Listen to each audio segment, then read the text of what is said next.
Building generational wealth doesn't have to be a dream. It can be a reality through rental real estate investing. You see, real estate allows you to leverage financing. You can take advantage of depreciation, plus you get to grow your net worth steadily over time. Who wouldn't want that? So today, I'll guide you step by step on exactly how to find, how to finance, and how to secure your first rental property so you can start building wealth in your real estate empire today. Without further ado, let's dive in.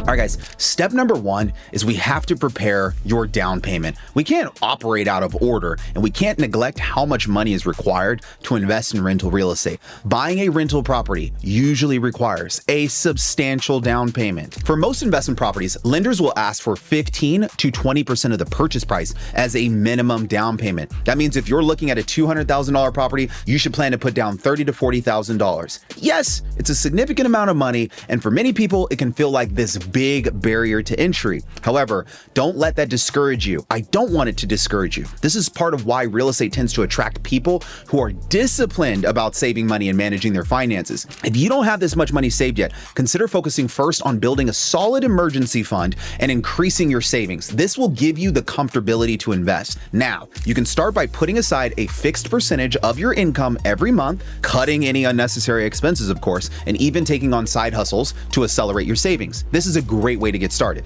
If your cash is limited, there are alternatives. One option is an FHA loan, which allows you to put down 3.5% as a down payment, but with the requirement that you will live in the property for at least 12 months. Many investors start with multi-unit properties like a duplex, triplex, or a quadplex. Using the FHA loan, they live in one unit while renting out the second, third, or fourth unit. Then they move out that one unit after their 1 year requirement, turning all units into rental income. This approach is often referred to as house hacking and is a great way to start investing with minimal cash. Now, keep in mind that FHA loans require mortgage insurance, which adds to your monthly costs. There are also other creative financing strategies, such as partnering with investors. You can also look into seller financing, shout out Pace Morby, or using personal lines of credit. But for beginners, focusing on either a 15 to 20% down payment or an FHA loan is the simplest route. So that's what I'm focusing on for this video today. But here's a pro tip.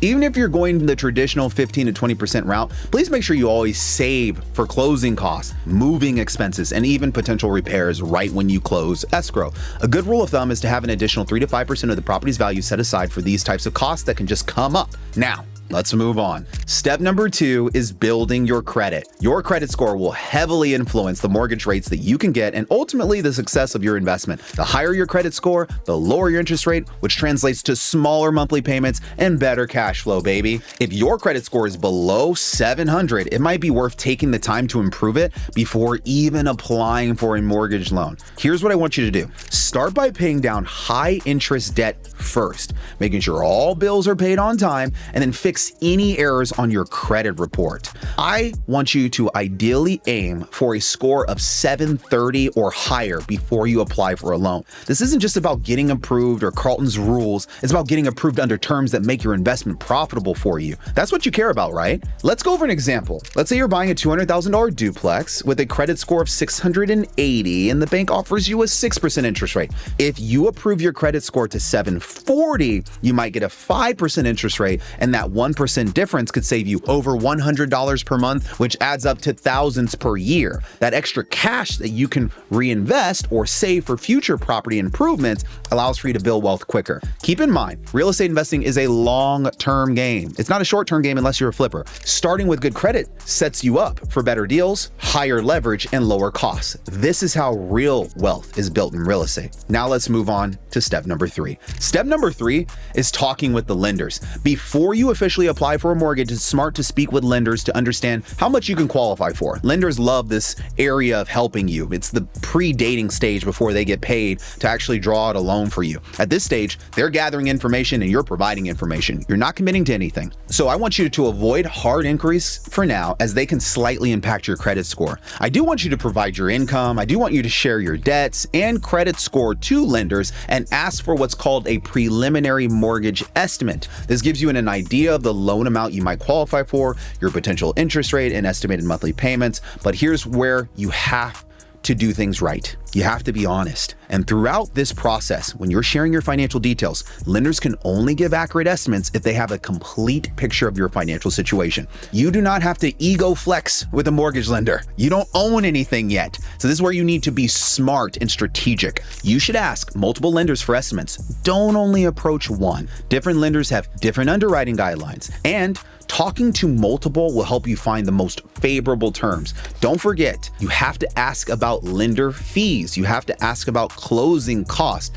And are there any incentives for first-time investors that your mortgage lender could be providing? You can even request a breakdown of how each lender calculates your monthly payments to better compare options for yourself. Getting this information early will give you a realistic picture of what type of properties that you can afford. It also helps you avoid falling in love with a property that's out of your financial reach, like many people do early on when they shop for real estate. Guys, having a clear understanding of your borrowing power allows you to make more confident and strategic decisions when you're shopping for your ideal investment. Let's go to step number 4, deciding on the type of property. Now that you know your budget, it's time to decide what type of property you want to buy. Options include single family homes, you got duplexes, you can go triplexes, you can even go quadplexes, you can look at condos and even a small apartment building. When you're deciding, consider these factors. Budget number 1. If I go multi-unit properties like triplexes or quadplexes, that's going to be more money up front. Obviously, you're buying more units. If you're just starting, a duplex or a single family home might be more manageable. Next is HOA fees. What do HOA fees look like on the property you're potentially about to buy? You want to avoid condos as a beginner. I'm just being honest. Higher HOA fees can eat into your cash flow, and rules around renovations can limit your ability to improve the property over time. Please make sure that you review any HOA restrictions carefully before committing. Next is looking at your local market. I want you to speak with local realtors who specialize in investment properties. They know which neighborhoods offer the best rental potential and property appreciation. So what you're going to do is you're going to research trends like, what are vacancy rates in this city? What is the rent growth? Is it the rent growing at 3%, 5% annually? And what are the nearby amenities to ensure strong long-term returns? I want to know what people do in this neighborhood. For example, if you live in a city with strong rental demand for small apartments, a duplex or a triplex might be perfect. If you're in a suburban area where single-family homes rent well, that might be the better option for you. But you have to remember, the goal as a beginner is to start small and have something that's manageable. You can always scale to larger properties once you have experience and cash flow. Taking a thoughtful, informed approach now will save you headaches later and set you up for long-term success. Step number 5 is to conduct your initial property research. This is where the fun starts to begin. Researching properties to find the best investment opportunities. But if you skip steps 1 through 4, you might end up chasing properties that don't fit your financial situation. So when you start your research, look for properties that are cash flow positive, meaning the monthly rental income exceeds the property's monthly expenses. Expenses include your mortgage payments and property taxes and insurance and utilities and maintenance costs. So you need cash flow after all of those costs. So here's an example of a cash flow positive property. A duplex rents for $2,000 per unit per month. The total monthly income is $4,000. The monthly mortgage and expenses are $3,500. That leaves $500 of positive cash flow. Positive cash flow ensures that you're making money every single month, even before accounting for appreciation or equity build up. I highly recommend only investing in properties that are cash flow positive. Please don't get a property that breaks even and you're like, I'm getting tax benefits. It's just so much easier that way in the long scheme of things. Here's some other tips. Avoid properties needing major renovations. You're not in the business of renovating everything starting out. You're in the business of wanting to learn. Cosmetic updates like paint or flooring, that's fine. We'll live with that. But avoid homes with structural problems or any expensive repairs like roof replacements. We're not in the business of replacing roofs right now. Consider the neighborhood. I want you to look for low crime areas, good schools, parks, and amenities. You are not looking for areas where your favorite rapper grew up, okay? You are trying to attract renters. Use online tools like Zillow, Rent-O-Meter, and mortgage calculators to estimate rental income and monthly costs.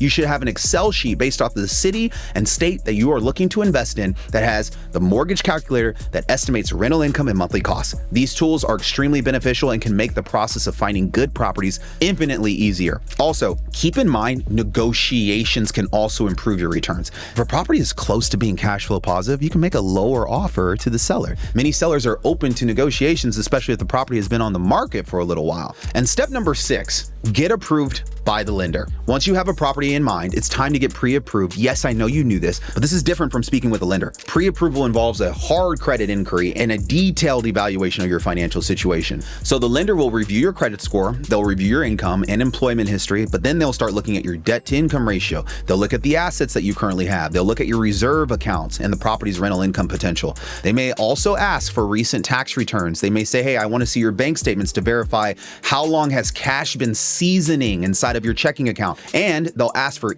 any documentation of any other income source to get a complete picture of your financial health. This can include your Robinhood account. Pre-approval gives you a definite idea of how much you can borrow and under what terms. But what it does for you is it signals to sellers that you're a serious buyer, which can strengthen your offer when you go to put down an offer. Additionally, having that pre-approval, it speeds up the closing process once your offer is accepted, giving you an advantage in competitive markets. Step number 7 is to make an offer. Now that you're pre-approved, you can start making offers. You can work with a knowledgeable real estate agent who understands the investment market. A good agent can identify the best deals before they even hit the market. To be honest with you, they should be contacting you, telling you, hey, I have an off-market deal. I would love to get you over here to check it out. They can also advise on competitive yet profitable offers and help structure offers contingent on inspections, for example. Always include contingencies for inspection and financing. You'll learn this over time. These protections allow you to back out and renegotiate if issues arise. So please take the time to carefully analyze each property's potential return on investment before submitting an offer. And please don't rush the offer process. It's better to wait for the right property than to overpay or buy a property that just doesn't fit your investment goals. We've made it to step number 8. You're going to complete the inspections. Once your offer is accepted, schedule inspections immediately. Do not delay escrow. Inspections reveal hidden problems like water damage, mold, or structural issues. Knowing the repair cost up front can save you thousands of dollars or help you back out of the deal. A thorough inspection can also uncover maintenance concerns that might not be obvious, such as